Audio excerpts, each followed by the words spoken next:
नमस्कार दोस्तों, के एग्ज़ाम फाइट में आपका स्वागत है। कैसे हैं आप सभी?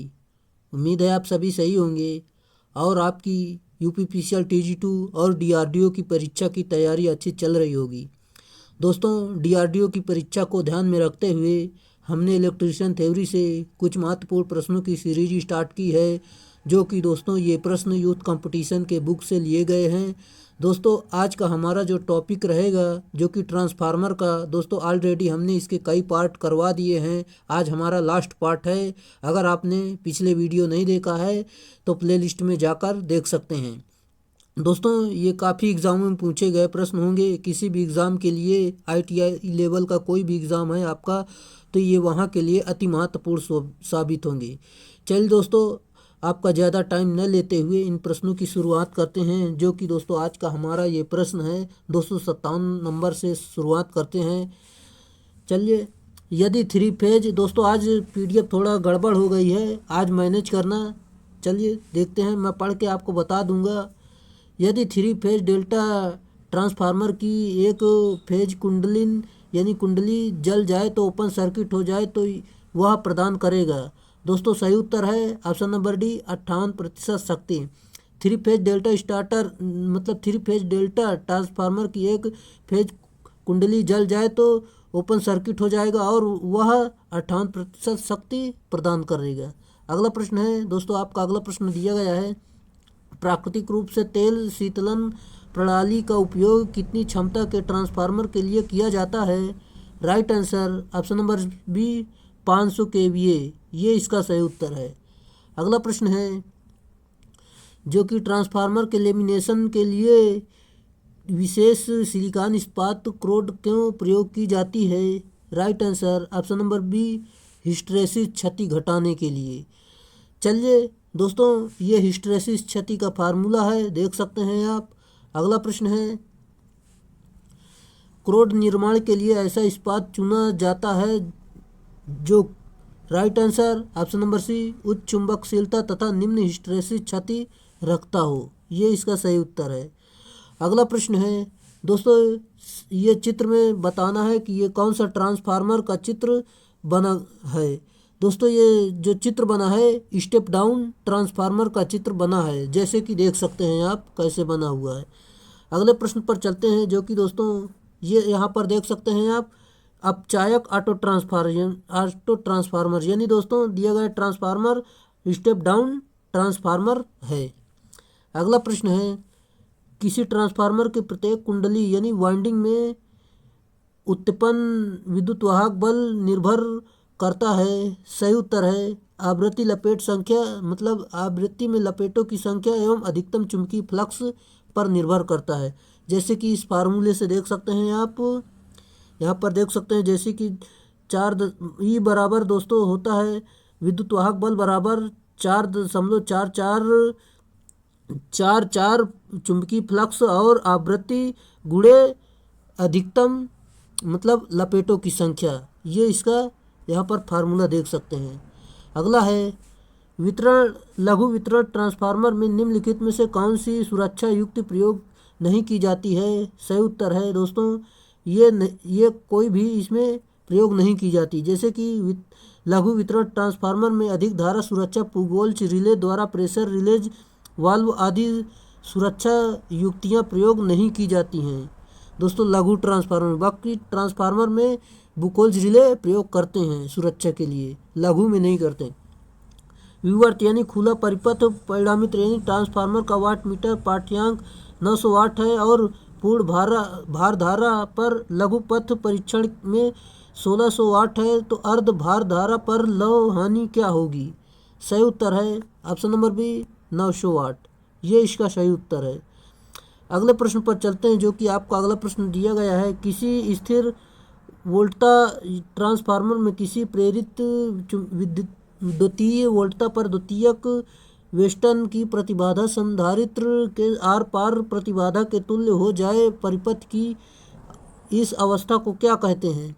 सही उत्तर है अनुनाद, रेजोनेंस कहते हैं।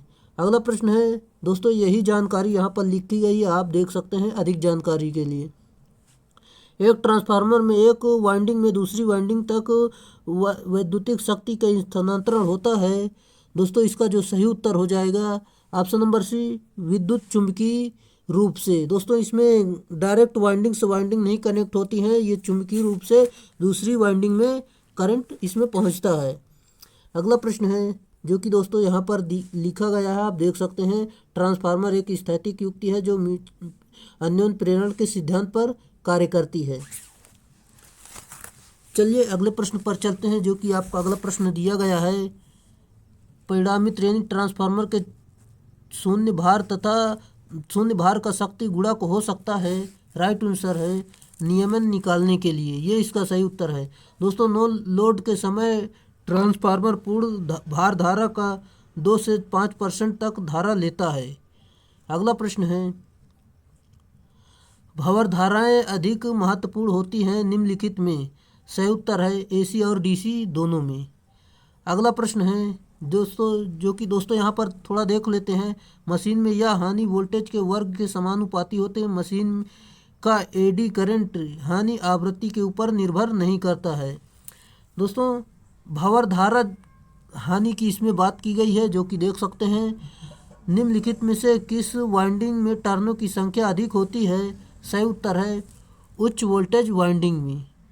अगले प्रश्न पर चलते हैं। दोस्तों इसमें जो है उच्च वोल्टेज वाइंडिंग में टर्न की संख्या अधिक होती है तथा निम्न वोल्टेज वाइंडिंग की टर्न की संख्या कम होती है। स्टेप अप ट्रांसफार्मर में प्राइमरी वाइंडिंग में लपेट कम होते हैं तथा सेकेंडरी वाइंडिंग में लपेटों की संख्या अधिक होती है।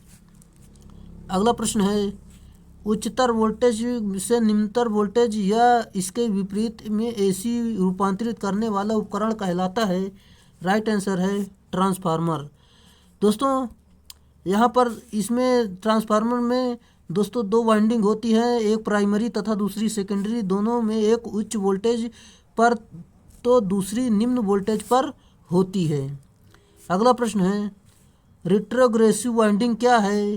दोस्तों राइट आंसर है ऑप्शन नंबर ए, यह एक तरह की वेब वाइंडिंग है। चलिए अगले देखते हैं, ये इसका सही उत्तर है। यहाँ पर अधिक जानकारी देख सकते हैं। उद्देश्य को प्राप्त करने के लिए उच्च आवृत्ति विद्युत प्रदाय प्रयुक्त करती है। राइट आंसर उच्च भंवर धारा हानि, ये इसका सही उत्तर है। बिजली घरों यानी जनरेटिंग स्टेशन से उच्च विभव पर भी विद्युत क्यों भेजा जाता है। सही उत्तर है ऑप्शन नंबर बी, संप्रेषण के दौरान ऊर्जा क्षय को न्यूनतम करने के लिए, ये इसका सही उत्तर है। हिस्टैरिसीस प्रदर्शित होती है निम्न में। राइट आंसर लौह चुंबकीय पदार्थ से। अगले प्रश्न पर चलते हैं जो कि दोस्तों आपका अगला प्रश्न दिया गया है। किसी 3 फेज स्टार संयोजन वाले प्रतिरोध भार में प्रत्येक फेज का प्रतिरोध 50 ओम है। यदि एक प्रतिरोध हटा दिया जाए तो 200 वोल्ट आपूर्ति की जाए तो अवशोषित शक्ति होगी। राइट आंसर 400 वाट, ये इसका सही उत्तर है। अगला प्रश्न है, बिजली घर से सप्लाई की जाने वाली वोल्टता को स्थिर करने के लिए प्रयोग में लाई जाने वाली युक्ति है। राइट आंसर ट्रांसफार्मर, ये इसका सही उत्तर है। दोस्तों ट्रांसफार्मर एसी वोल्टेज को घटाने बढ़ाने का कार्य करता है। अगले प्रश्न पर चलते हैं जो कि आपका अगला प्रश्न दिया गया है। एक प्रवर्धक की तुलना में एक ट्रांसफार्मर है। सही उत्तर है निर्गत दक्षता नहीं बढ़ा सकता। दोस्तों ट्रांसफार्मर एक उच्च दक्षता वाली डिवाइस है जो निम्न वोल्टेज को उच्च वोल्टेज तथा उच्च वोल्टेज को निम्न वोल्टेज में परिवर्तित करती है। अगला प्रश्न है, ट्रांसफार्मर क्रोड की पटलों पर इनामेल परत लेपित क्यों की जाती है। राइट आंसर दोस्तों इसमें से सभी हो जाएंगे, जैसे कि पटलों के संचारण को रोकने के लिए, एक दूसरे के विरुद्ध पटलों को विरोधी करने के लिए, भंवर धारा हानि को कम करने के लिए, ये सारे इसके सही उत्तर हो जाएंगे। और दोस्तों मैं बात करूँ ट्रांसफार्मर कोर के निर्माण में 3.8% से लेकर 4.5% तक सिलिकॉन धातु मिलाई जाती है।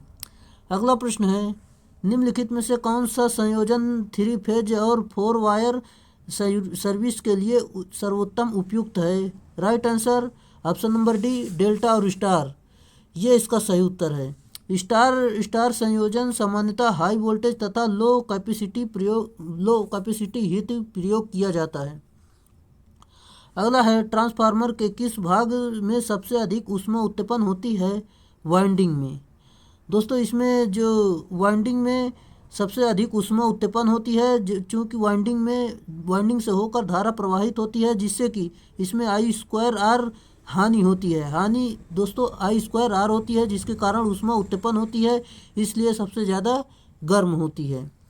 अगला है, एक ट्रांसफार्मर क्या बढ़ा सकता है? राइट आंसर केवल AC वोल्टेज को। और दोस्तों, इसकी जो दक्षता होती है 97 या 98% तक होती है। अगला प्रश्न है, प्रत्यावर्ती वोल्टता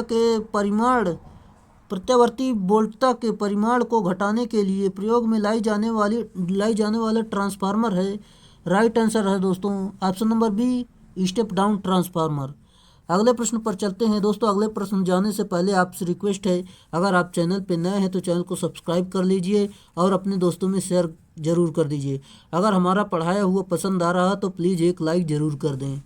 चलिए, एक स्टेप अप ट्रांसफार्मर में प्राथमिक व द्वितीयक कुंडलियों में कौन से प्रचालन का एक समान रहते हैं? Right answer power.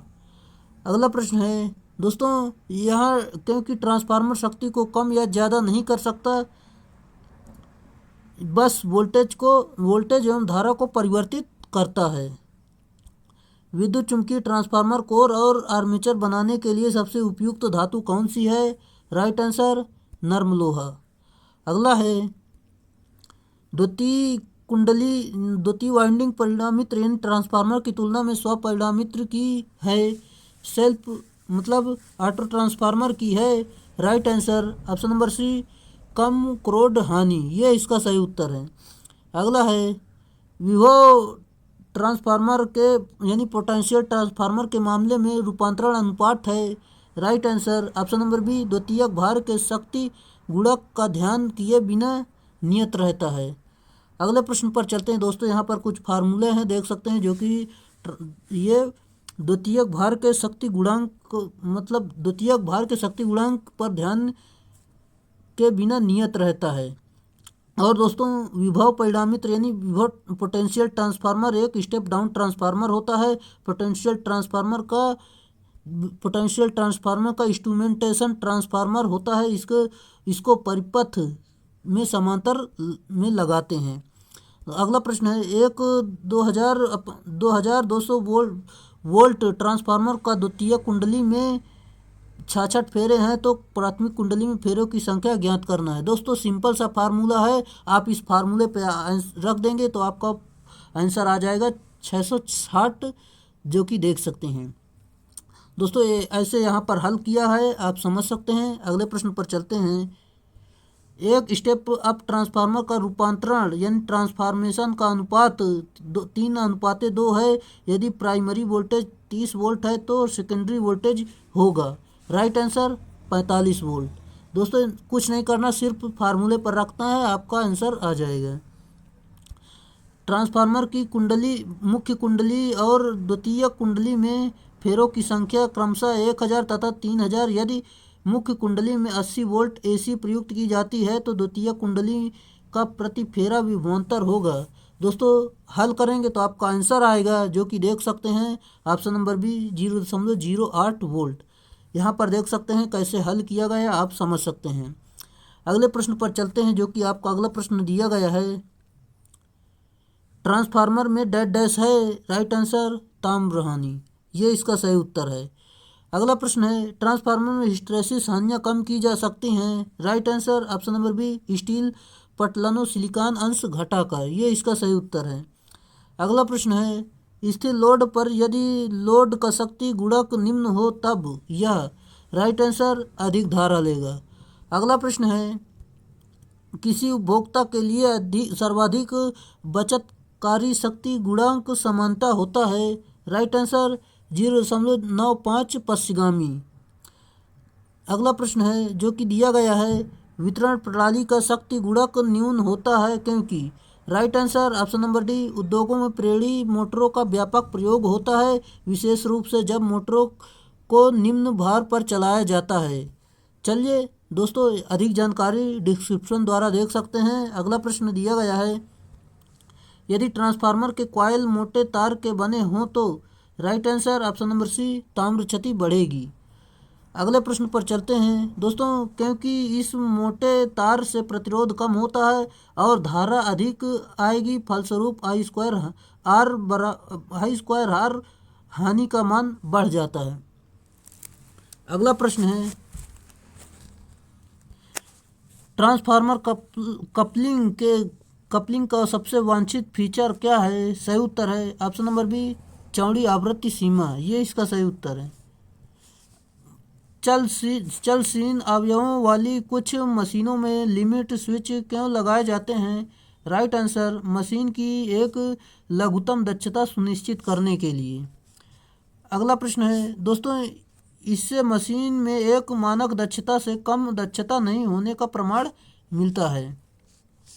अगला है, रेलवे ट्रैक वाइंडिंग प्रदान करता है। राइट आंसर, अर्थ और भूदोष के विरुद्ध संरक्षण और प्रतिमान धारा के लिए निम्न प्रतिरोध का पथ, ये इसका सही उत्तर है। अभिवर्धक रूपांतरक बूस्टर ट्रांसफार्मर निम्न में से स्थिर होता है। राइट आंसर, संचरण लाइन के मध्यस्थ बिंदु। अगले प्रश्न पर चलते हैं, जो कि आपका अगला प्रश्न दिया गया है। दोस्तों, अगर वीडियो अच्छा लग रहा हो तो प्लीज़ लाइक ज़रूर कर दें और शेयर ज़रूर कर दें अपने दोस्तों में। अगर दोस्तों चैनल पे नए हैं तो चैनल को सब्सक्राइब कर लीजिए इसी तरह की वीडियो पाने के लिए। 250 प्रति 3000 वोल्ट और 50 साइकिल प्रति second phase core type transformer के लिए प्रति चक्र प्रेरित विद्युत वाहक बल 10 वोल्ट है। प्राथमिक और द्वितीयक कुंडली के चक्रों की संख्या क्रमशः होगी। दोस्तों, इसे हल करेंगे तो बिल्कुल सिंपल सवाल है, हल करेंगे तो ऑप्शन नंबर ए 25,300 सही उत्तर आ जाएगा। अगला प्रश्न है, वोल्टता नियमन यानी वोल्टेज रेगुलेशन निम्न रूपांकन का एक मानदंड है। राइट आंसर, रूपांतरक का। अगला प्रश्न है, ट्रांसफार्मर कार्यवाही के लिए डैश डैश की ज़रूरत होती है। राइट आंसर, अल्टरनेटिंग चुंबकीय फ्लक्स। अगला प्रश्न पर चलते हैं दोस्तों, यहाँ पर देख सकते हैं ट्रांसफार्मर में उत्पन्न फ्लक्स अल्टरनेटिव चुंबकीय फ्लक्स होता है जो हमेशा एक समान रहता है। फार्मूला देख लीजिए। अगला है, किसी ट्रांसफार्मर की कार्य कुशलता तथा उच्चतम होगी जब डैश डैश। राइट आंसर, उसकी आयरन क्षतियाँ और कॉपर क्षतियाँ के बराबर होगी, ये इसका सही उत्तर है। दोस्तों, लव हानियाँ जो है देख सकते हैं ताम्र हानियाँ बराबर होती हैं। लव हानियाँ बराबर होता है स्ट्रेसिस हानि प्लस भंवरधारा हानियाँ। दोस्तों, यहाँ से सवाल बनते हैं। और अधिकतम दक्षता के लिए जो लोड होता है, लोड बराबर पूर्ण लोड रूट में लव हानियाँ अपान ताम्र हानियाँ, इसका फार्मूला होता है। अगले प्रश्न पर चलते हैं, ट्रांसफार्मर में लीकेज फ्लक्स डैश डैश पर निर्भर करता है। राइट आंसर, लोड करंट पर। अगला प्रश्न है दोस्तों, यहाँ पर अधिक जानकारी देख सकते हैं खुद से। अगला प्रश्न दिया गया है, किसी ट्रांसफार्मर का कोर डैश डैश के लिए लेमिनेट किया जाता है। राइट आंसर, आयरन क्षतियों को कम करने के लिए। दोस्तों, भंवरधारा हानि का फार्मूला दिया गया है, देख लीजिए। अगला प्रश्न, ट्रांसफार्मर में प्राथमिक व द्वितीयक वाइंडिंग के प्रति चक्कर वोल्टेज डैश डैश होगा। राइट आंसर, सामान्य मूल्य का, ये इसका सही उत्तर है। और दोस्तों, ट्रांसफार्मर अन्योन्य प्रेरण यानी म्यूचुअल इंडक्शन पर कार्य करता है।